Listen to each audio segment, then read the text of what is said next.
But if I go from 10 to 20, what happens here? You can see that the activity almost double or triple at 20 versus 10.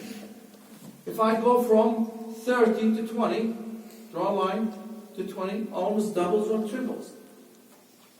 But we reach up to a temperature that if we exceed it, then we have denaturation. This is Q10, what we refer as Q10, temperature coefficient. Now, most of the enzymes, the ideal temperature is 35 to 40 degrees. And actually, as a matter of fact, anything above than 70 degrees would guarantee that this enzyme in our bodies will basically denature. However, if you look into the cold water fish, some people have these fishes, they're growing it. If you take the temperature of the water above than 30, you kill that fish. Above than 30. At the same time, yesterday some of you did PCR. You used a DNA polymerase called tag polymerase, right? What temperature did you heat the samples at? 95. And you can see that this enzyme tolerates 95. Where do we isolate this enzyme from? Hot springs. Exactly. This bacteria can live at around 9500 degrees centigrade.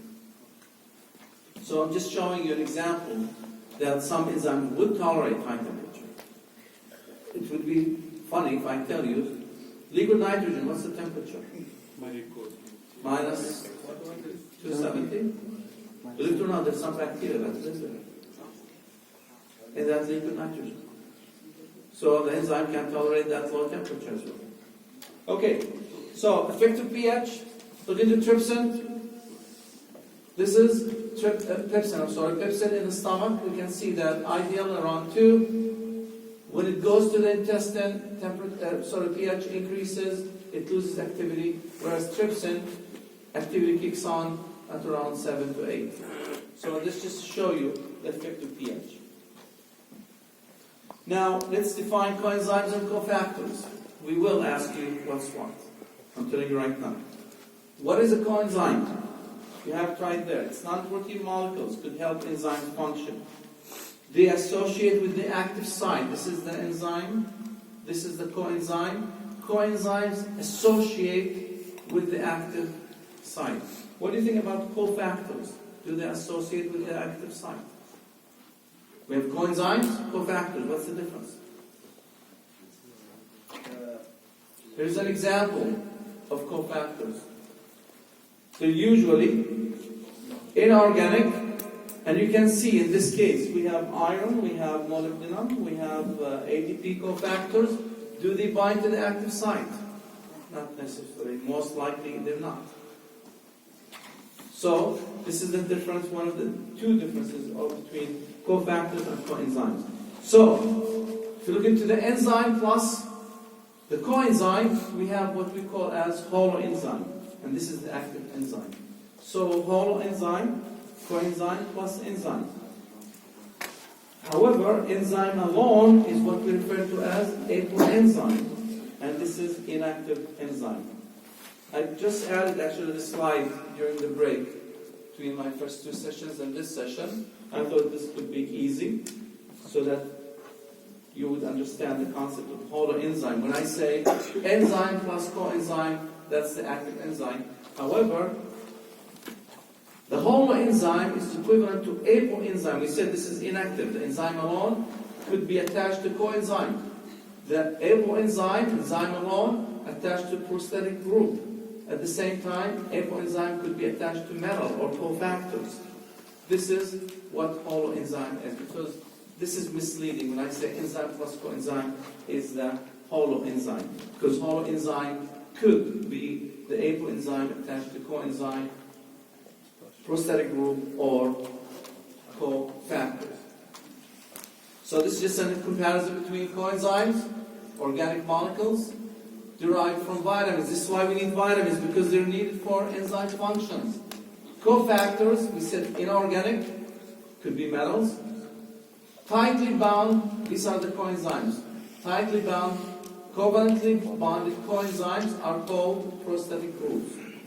Examples, FAD. So when they're tightly bound, these are prosthetic grooves. Now, as a matter of fact, this is a nice summary of co-substrate and prosthetic groove. What's the definition of prosthetic groove? If a coenzyme transiently associates with the enzyme transiently, okay, it may be called co-substrate. So can we call the co-substrate as prosthetic groove?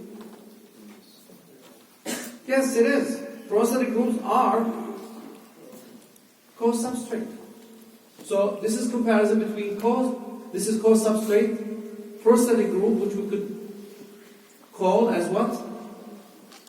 Coenzyme transiently associated with the enzyme, called co-substrate.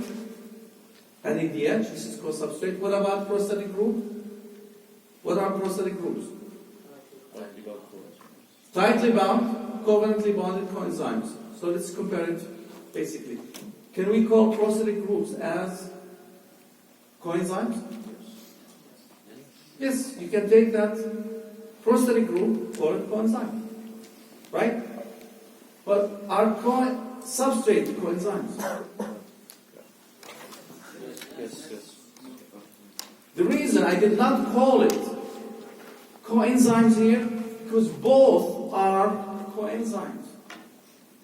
This is co-substrate, this is prosthetic group. What's the difference?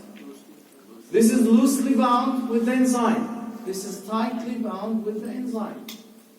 After the reaction, it dissociates in altered state. This is the original state in the prosthetic group. This needs to be recycled by a different reaction. This doesn't need, because it's original form. So, can I say that both of these are coenzymes? Yes, both are coenzymes. This is co-substrate, this is prosthetic group, and that's the difference. Are we clear? Yes. Okay, let's take that in and then I'll take the questions.